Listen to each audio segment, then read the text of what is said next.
കോഴിക്കോട് കക്കയത്ത് ജനവാസ മേഖലയിൽ വീണ്ടും കാട്ടുപോത്തിറങ്ങി. കർഷകനായ അബ്രഹാം കാട്ടുപോത്ത് ആക്രമണത്തിൽ കൊല്ലപ്പെട്ട സ്ഥലത്തിൻ്റെ വളരെ സമീപത്താണ് വീണ്ടും കാട്ടുപോത്തുകൾ സംഘമായി എത്തിയത്. ദൃശ്യങ്ങൾ 24-ന്. ഇപ്പോൾ പ്രേക്ഷകർ കാണുന്നത് ഈ കാട്ടുപോത്തുകൾ സംഘമായി ഇവിടേക്ക് എത്തുന്നതിൻ്റെ ദൃശ്യങ്ങളാണ്. സമീർ സി മുഹമ്മദ് കോഴിക്കോട് നിന്ന് വിവരങ്ങളുമായി ചേരുന്നു. ഗുഡ് മോർണിംഗ് സമീർ സി മുഹമ്മദ്, പറയൂ വിവരങ്ങൾ.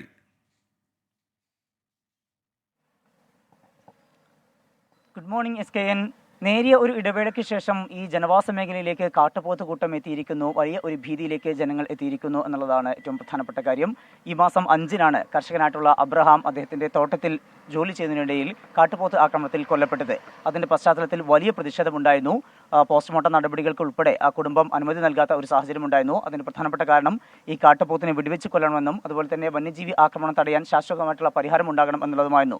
ആ പ്രതിഷേധങ്ങളുടെ പശ്ചാത്തലത്തിലാണ് കാട്ടുപോത്തിനെ വെടിവെച്ച് കൊല്ലാൻ സർക്കാർ ഉത്തരവിട്ടത്. എന്നാൽ നാളെ ഇത്രയായിട്ടും ഈ കാട്ടുപോത്തിനെ പിടികൂടാൻ കഴിഞ്ഞിട്ടില്ല. അതിൻ്റെ പ്രതിഷേധങ്ങളെല്ലാം തന്നെ തുടരുന്നുണ്ട്. അതിനിടയിലാണ് ഇപ്പോൾ വീണ്ടും കക്കയം ഡാം സൈറ്റ് മേഖലയിലേക്ക് കാട്ടുപോത്ത് കൂട്ടം എത്തിയിരിക്കുന്നത്. വലിയ ഒരു പ്രതിസന്ധി ഉടലെടുത്തിരിക്കുന്നത്. അവിടുത്തെ കർഷകർക്കൊക്കെ ഇപ്പോൾ പുറത്തു പോകാനോ മറ്റ് അവരുടെ തോട്ടങ്ങളിലേക്ക് പോകാനോ കഴിയാത്ത ഒരു സാഹചര്യം വീണ്ടും ഉണ്ടായിരിക്കുന്നു. ആ ഒരു സാഹചര്യത്തിലാണ് ഇപ്പോൾ അവരുടെ ഭാഗത്തുനിന്ന് വീണ്ടും പ്രതിഷേധ കൂട്ടായ്മകൾക്ക് രൂപം നൽകിക്കൊണ്ടിരിക്കുന്നത്.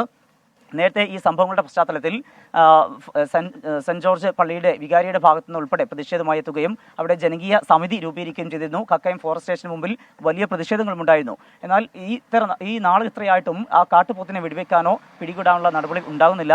അതിനുള്ള അമർഷത്തിനിടയിൽ വീണ്ടും കാട്ടുപോത്തുകൾ എത്തുകയാണ്. ജനങ്ങൾ വലിയ ഭീതിയിലാണ്. തുടർന്നുള്ള പ്രക്ഷോഭങ്ങൾ ഉൾപ്പെടെ ഉണ്ടാകും എന്നുള്ള കാര്യമാണ് കർഷകരും അതുപോലെ തന്നെ അവിടുത്തെ ജനപ്രതിനിധികളും അറിയിക്കുന്നത്.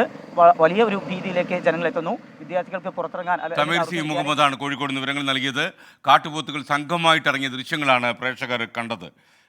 മുഹമ്മദ് കുട്ടി പറഞ്ഞു ന്യൂസിൻ്റെ പേര് മാത്രം മാറുന്നു, ന്യൂസ് ഒന്ന് തന്നെ, നായരൊന്ന് ശ്രദ്ധിക്കണം. എൻ്റെ മുഹമ്മദ് കുട്ടി ഞായറാഴ്ചയൊക്കെ ആകുമ്പോൾ ചിലപ്പോൾ വാർത്തകൾ കുറയും. പക്ഷേ തെരഞ്ഞെടുപ്പ് കാലം ആയതുകൊണ്ട് കുറച്ച് പുലർന്നു കഴിഞ്ഞാൽ ഒരുപാട് വാർത്തകൾ വരികയും ചെയ്യും. എന്നാൽ ലൈവായിട്ട് നമ്മൾ ഒത്തിരി വാർത്തകൾ കൊടുക്കുന്നുണ്ട്. താങ്കൾ ശ്രദ്ധിച്ചൊന്നും അറിയില്ല. മാത്രമല്ല വരുന്ന വാർത്തകൾ ഒട്ടും താമസിക്കാതെ ചൂടപ്പം പോലെ പ്രേക്ഷകരിൽ എത്തിക്കുവാനും ഞാൻ അതിൻ്റെ സംവിധാനമൊക്കെ ഒരുക്കിയിട്ടാണ് ഈ വാർത്തകളൊക്കെ പറയുന്നത്.